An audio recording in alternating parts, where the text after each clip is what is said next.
Hello and welcome to another episode of That FGN Show, or Fuggin' for short. I am Despy, your host.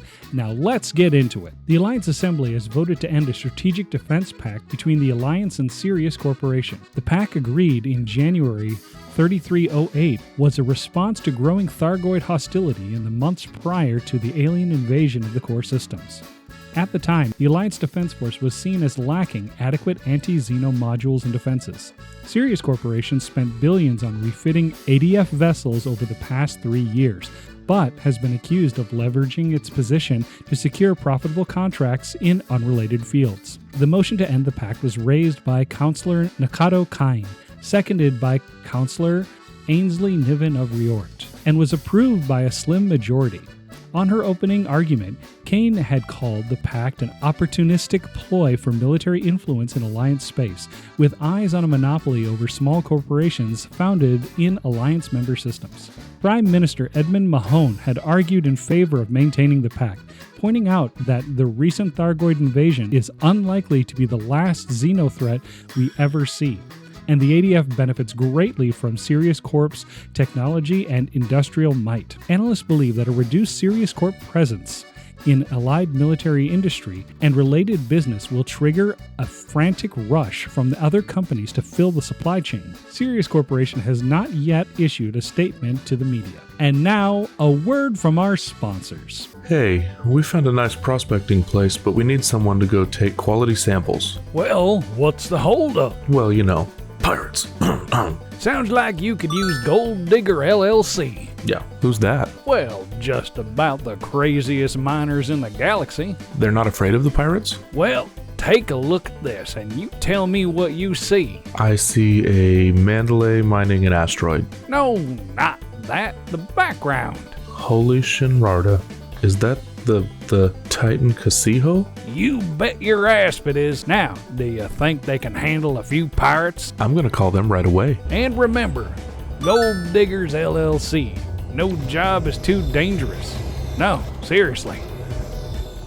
Hey everyone! Welcome back to the Call Sign Corner, the part of the show where we recognise outstanding achievements, questionable decisions, and everything in between. By giving you a call sign you'll probably be stuck with for the rest of your life. This week, we're celebrating someone who's been with the Fatherhood for a long time. Like, longer than Hutton Orbital Load Time's long. Commander Desperado. Wing Council member, respected leader, a man who's flown missions, supported our commanders, guided newcomers, all while somehow avoiding one tiny little formality, getting a call sign. For 5 years. 5 years of service. No call sign, nothing. He was basically the Fatherhood's insert name here guy. But at long last, that era is over. Because Desperado has finally been given a call sign. And it's, well, placeholder. Yep, that's the call sign. Placeholder. It's like we all gave up halfway through coming up with ideas for him and said, we'll fix it later.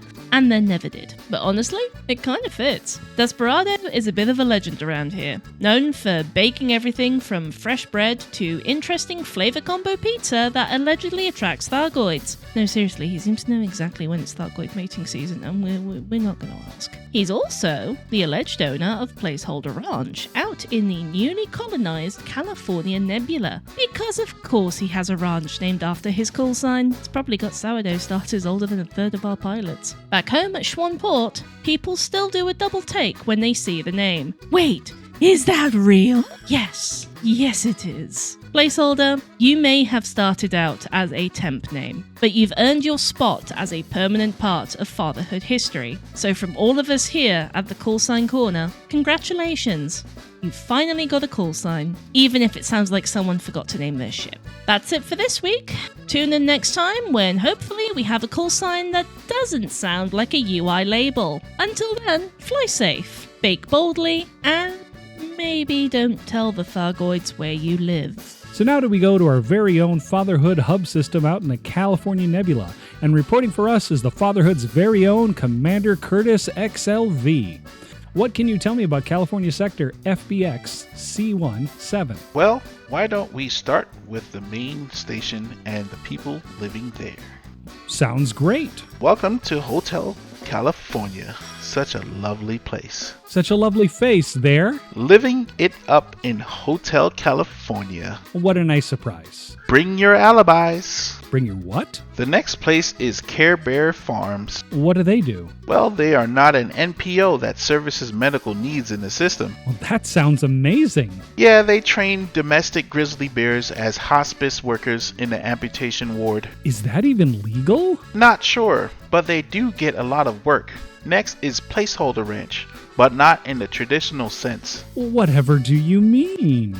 You know how farms usually have crops or livestock? Yeah, those are the basics for a farm. Yeah, Placeholder Ranch farms Galnet for gifts, memes, and doctored images. Yeah, that's kind of our thing.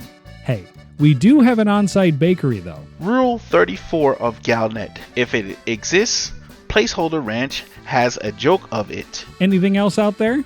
Iceman Security. Well, they sound legit. The only place to keep your ice secure out in the black. Like slang for low temperature diamonds, right? No. Ice. Frozen water. But why would anyone need that? They do have that expensive hot cocoa machine in the lobby though. That alone is worth the trip.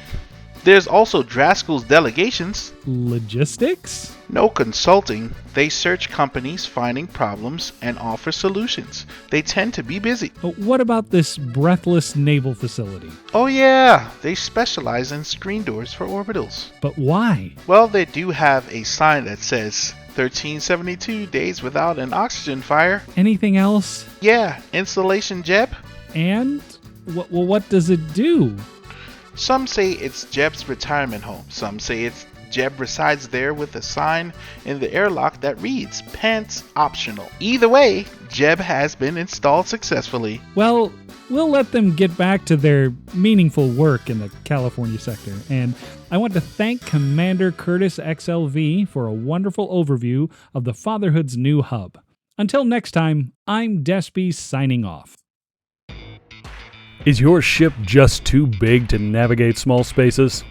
Do customers complain when they feel the hull scraping on the sides of the entryway? Are you worried about exterior damage to your fuselage? Try Astrogel. One coating of this on your hull and mail slots around the galaxy are no problem. Astrogel. Astrogel is not approved for human consumption in all systems except Wolf-Segan Detention Center. Skin contact side effects may include mild temporal dislocation, spontaneous cosmic nausea, chronolag, interstellar vertigo, quantum migraines, gravitational bloating, light speed jitters, dark matter indigestion, stellar insomnia, temporal rash, photon sensitivity, plasma burnout, subatomic tremors, nebula breath, warp tunnel claustrophobia, ionized skin irritation, chronometric dissonance, mild galaxy drift, asteroidal joint pain, polarity imbalance. Consult your doctor or correctional officer if these problems persist. Astrogel. For that tight fit in a small slot.